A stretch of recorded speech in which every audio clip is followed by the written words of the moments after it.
Well, good day, friends. I have a little rant today. So I'm kind of watching things as they go.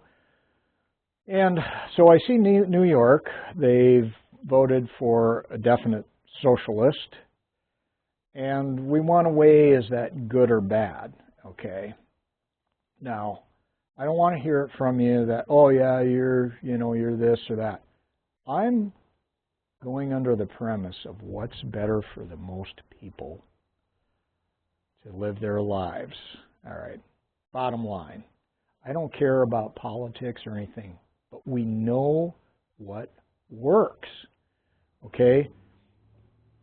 I've always been amazed by college professors who are the wizards of smart that tell us that, oh, we have to have this socialist utopia. Okay. Now, ideally, in a perfect world, we want everybody to just have whatever house they want, driving brand new cars, and having everything given away and not have to work for it. Just go enjoy life. I can take a vacation to Europe and be gone a month, right? But the problem is that's never worked. Okay, for over 1,000 years that socialism has been tried, it ends in disaster. And who's promoting socialism to you? It's people who already got their gig. Because if you really thought about people, you would never promote that. You would never say, hey, socialism is going to answer all the ills of society, because all it does is creates worse conditions. And we have the history and data, okay? Because that's my point is, hey, it sounds good. I really like the concept of everybody having everything they need. New York, rents are high, right? We have somebody saying, hey, I'm Santa Claus, I'll lower your rent 50% because all these capitalists are making money on it. Well, we'll see how that works out. I can guarantee you right now, you mark today's date, and we're going to see how that works, because you're not going to be able to collect enough taxes to sustain that, okay? Life is a choice. Life is a choice. What do you want in your life? Do you want the government to be your God and take care of you? Well, get ready for poverty and breadlines. And that's an absolute fact, okay? One day I was talking to my sister, and I asked her, I said, why do you think all these people come up from South America, come through and come into a country illegally, and they can't speak the language, so you're going to have a lot of obstacles in your way.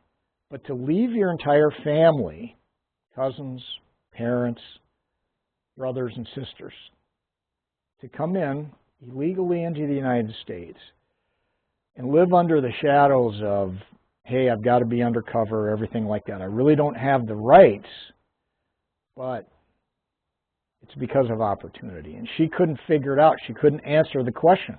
And I was like, it's because of opportunity is why they come here. All right? And why is that? Why do they come here? It's because of their socialist method that doesn't work. And this is where I'm like, hey, instead of protesting against the United States and all of these things, why aren't you protesting third world governments that are cheating the lives of their people? Because if you really care, that's what you would be doing. I've got a buddy who goes down to Cuba fairly frequently, and he tells me these stories, and it's absolutely unbelievable. And it's not really a safe place, okay? Everything's black market. It's when Fidel Castro came into power, oh, I'm going to take care of these workers. Well, look at how they're living. They don't have electricity. The buildings are crumbling, okay? You don't have electricity. You're not running your air conditioner. It gets a little hot and humid down in Cuba, right? And we can always reference, let's reference Venezuela, which had the third largest economy, okay? And under the guise of, hey, we're going to get you, I'm going to get you an apartment, a house, a car. And then what happens? They take over, talk about freedom of speech. You don't have that right. North Korea is the same way. Do you want to go live up there? Go look at how North Korea, all right, blacked out. Satellite goes over. There's South Korea looking good. North Korea. And you're telling me you want this kind of a lifestyle because God is your, is your government. No. The United States has kind of shown the rest of the world, hey, try this, right? Try some capitalism, okay? Try some freedom. Get government out of your life. I used to go down to Mexico all the time. And 80% of people are in poverty. And I would look at these people and the things they ate, and I was like, not that having things is going to really make you happy. I get that. But when your life is spent getting by day and eating food that doesn't really taste all that well, but you're surviving, just ask yourself, if you don't believe me, how many cell phone companies are in Mexico? One guy owns everything. Who owns the petroleum Pemex? Well, that's government, right? Under the guise of they're going to take care of us just doesn't work, okay? So we look at Cuba, Venezuela, and Mexico. Now, I love the Mexican people. Good friends down there. Happy and joyful people, right? But when I see suffering, I'm like, hold it here. Hold it. This isn't what life is about. You should be able to get by and barely be making it, right? That's all I have to say about that. It just has never worked. And, we look at Argentina, okay, who, after how many years has Argentina had socialism as the economy just keeps going down? Okay, you have some people at the top, they're getting all their stuff, and they're promoting this, and the government expands, oh, we need this and that. Well, now you're going to be playing a game. You're going to be going to work, and all the people that maybe don't have that much talent, not very smart, they're kind of dumb, and yeah, they're telling you how to do things, and they're making all the money, and you're barely getting by, okay? So you change from socialism to a very staunch free market capitalist system, getting rid of the government. Now, the news doesn't want to tell you how well they're doing. So be really suspicious about that. Oh, there's still some things. It's a difficult change. They can go find people that, hey, they were living off the government. Oh, this is terrible. My friends and family are starving. Okay, you're going to find those, but for a majority of people, things are moving forward. You're going to have investment. You're going to have capital come in, manufacturing, good jobs, good wages, everything like that. You're going to have, a lot of activity financially going on, and you're going to live a better life.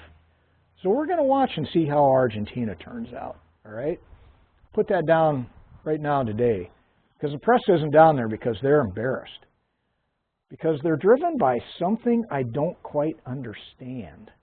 And this is where I fault the colleges. You have college professors telling you we need more socialism. I've always asked them, give me an example where it's worked. I'm open to it.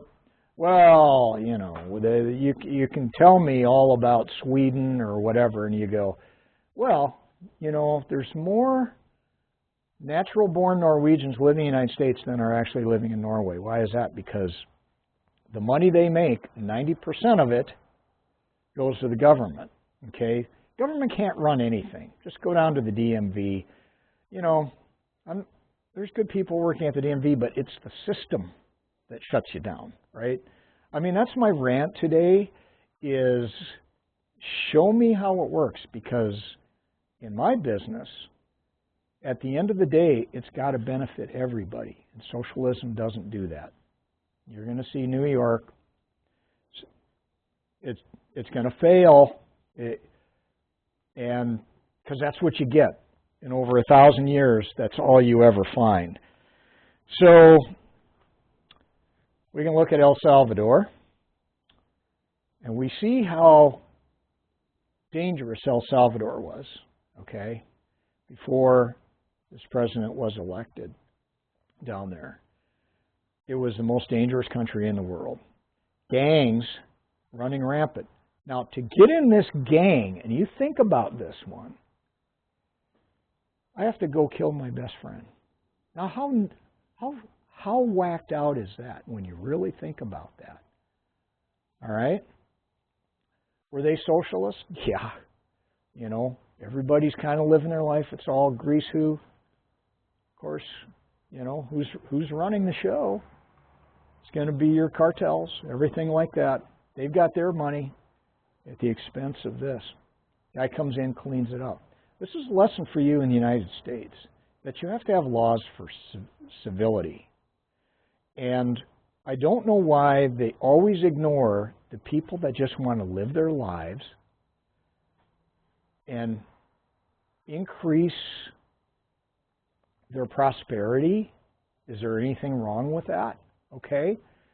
So I've got two El Salvadorian friends, and they told me they left. Okay, they're U.S. citizens now. And they just recently went back on vacation to El Salvador, and I asked them how it was going and stuff, and they go, you know, when I retire, I'm moving back. They love it now, and their families. You can go out at night, okay? So this is why it's such a bizarre thing for me to see unfold, is because laws for civility is important, and then opportunity. Got to have opportunity, right? And the best way to do that, just our DNA is no different than it is in Australia, South America, Africa. The DNA between all of us individuals is all the same. It's a system that works, that promotes innovation. As we look at AI and robotics, how that's going to change the world, and everybody's thinking, oh, it's going to take my job away. Well, not necessarily. The personal computer was supposed to do that same thing.